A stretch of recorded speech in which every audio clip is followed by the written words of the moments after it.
Okay, so this is going to be practice versus the AI with beginner tips along the way. I'm playing an anarchist right now, so I'm pretty well matched to the AI as far as the basics. Of course, there's a lot of things he doesn't actually do. Kind of goes without saying, you need to be able to center block, because the center of your shield takes less damage. You need to be quick on the embers. See, he got it before I could explode it. So now he's going to fire off fireworks, because he always does. Fireworks can be blocked with your center of your shield, but then you have no hand shield, so you got to wait for it to regenerate. He'll usually get a little bit of a hit in there. You don't want your shield on all the time. You need to give it time to recharge. So now it's fully recharged, but now he's going to hit me with fireworks again. Break my hand shield. Get a little bit of extra damage. Okay, I've got all my embers. I could fire off a bunch of skulls and kill him instantly, but that's boring. However, when he's casting fireworks, he's vulnerable because he can't shield at the same time. Same thing for the artifacts. You can't shield while you're using artifacts, which means that you're open to primals damage.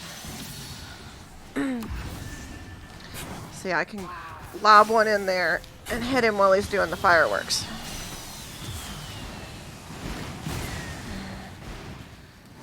Okay.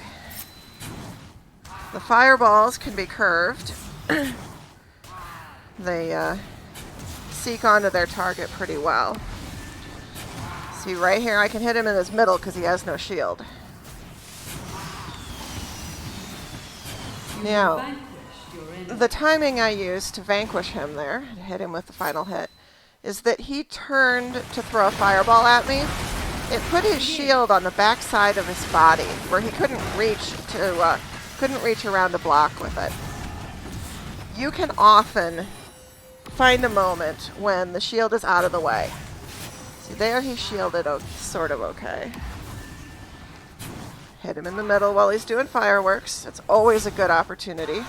While somebody's busy doing ember stuff, you can hit them and... Now I got no shield. There we go, now my shield's back. When they're doing ember stuff, you often get a chance to hit them. Like that. So you really got to pay attention to what they're doing. And why. And when. Oh, he got one of my embers. And he picked up his. Okay, let's get out of the way of that skull. Give me enough room I can hit it. See, there his shield's on the back side of his body. I'm shooting at his shooting hand, and he doesn't have the ability to block from that side. Now with a human, they can still block somewhat, but it's an awkward crossover arm. So if you can hit them on the side of their throwing arm, they often do have a harder time blocking it, especially if you're throwing curves.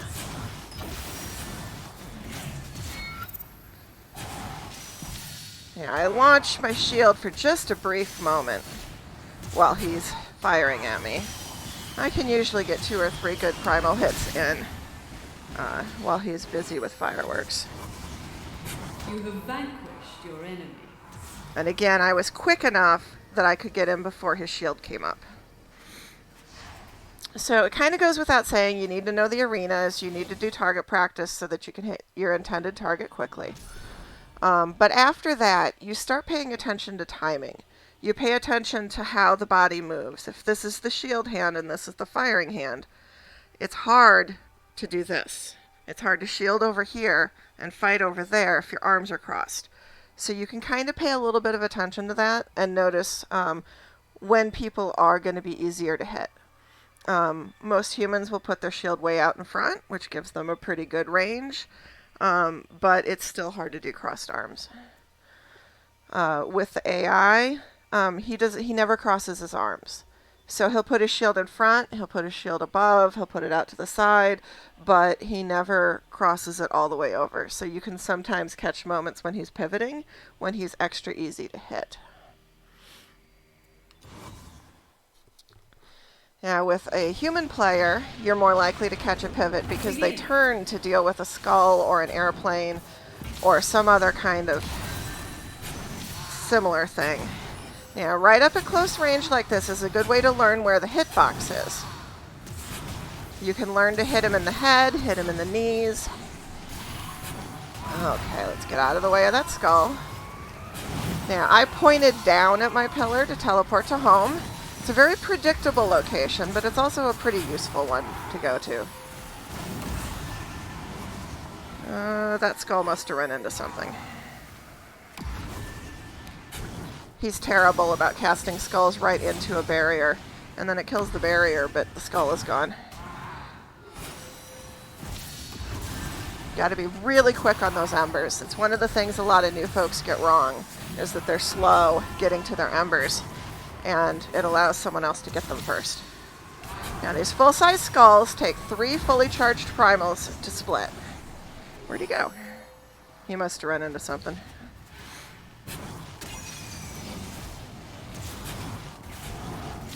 I am, at this point, still focusing on primals. There's a lot more interesting stuff to learn with primals first. If you can't survive the primals battle, you'll never make it to the embers battle portion of the game. Now, other timing.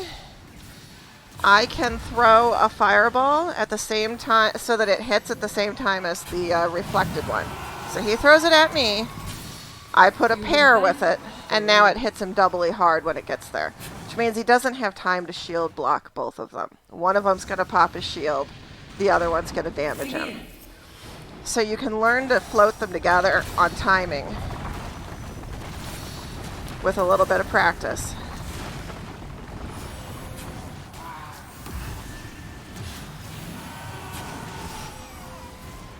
Now, fully charged primal will knock that skull back a little bit, so you get enough time to throw another primal at it.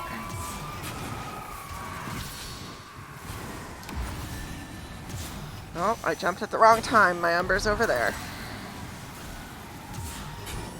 He's trying to shield. You can see the crossed arms gesture. And what he's hoping is that those skulls will run into his shield, but they didn't. He didn't wait long enough before he teleported away. So I'm just going to keep pounding on his head over here. Now, I heard it split, so I got to get ready to handle those. That one's coming a little too fast. Okay.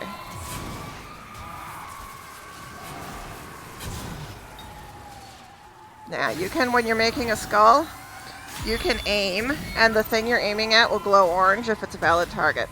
He's getting the spear ready. I teleport away, it never has a chance to get to me. He used a spear at a wrong time. There's nothing to pin me in place to make sure I can't go anywhere. Okay, small fast skull, followed by a great big slow one. You have vanquished your enemy. And he didn't really have a chance at that point.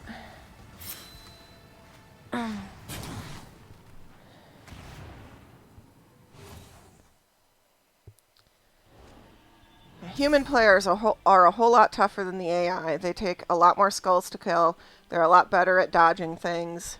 They pay attention to and prioritize the right thing, which he doesn't. But he's still good for demoing basic skills. Begin.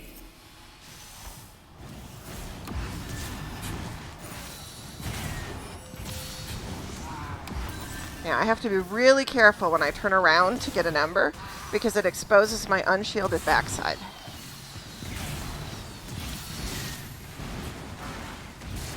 Still waiting. There we go.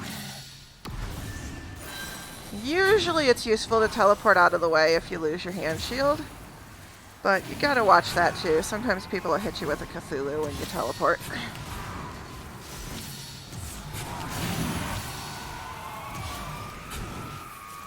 Generally, you're going to be... Oh, I gotta watch out. If he splits a skull behind me, it's going to come hit me in the backside of my head. Oh, he lost a skull. One of my favorite tricks is to split a skull that's right over the top of my opponent. That's what he's going to try to do if that skull ever comes back. Here it comes. I can hear it.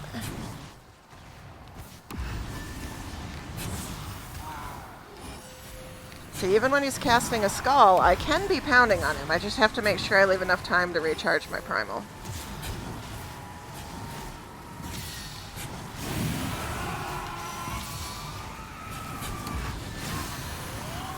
Get nice and close when I do a push skull, if I can afford to. Okay, he's thinking about the spear again. He always shields before he spears. You have vanquished your enemy.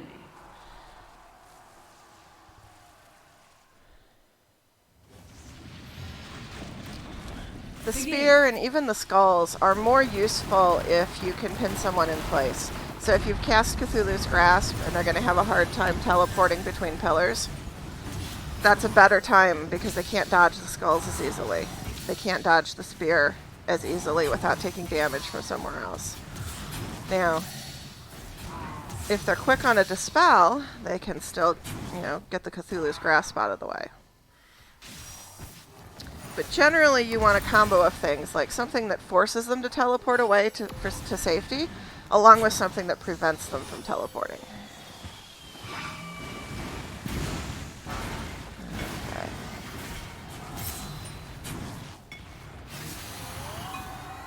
You see, it glows orange to show you that you've got the targeting right. Big skull. He only ever really throws one big skull at a time. That's dumb. If you've got the embers to do it, 3 of them is a lot more effective. Especially at close range.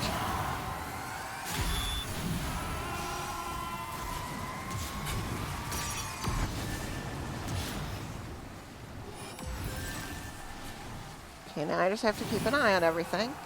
Okay, there's some I need to split. And this is where target practice really makes a difference. You want to be able to hit those accurately at a long distance. And his shield's on the back side of his body again. I'm firing at his firing hand. Gives me a bit of an advantage in hitting him. Back up here where I can see what's going on.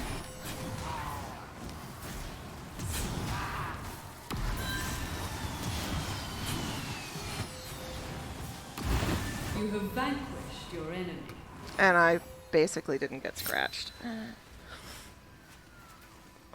The skulls will keep him busy. They'll keep an opponent busy too. One of the Anarchist's biggest strengths is that you can do enough stuff at once to keep your opponent busy, so they're throwing their primals at your skulls and not at you.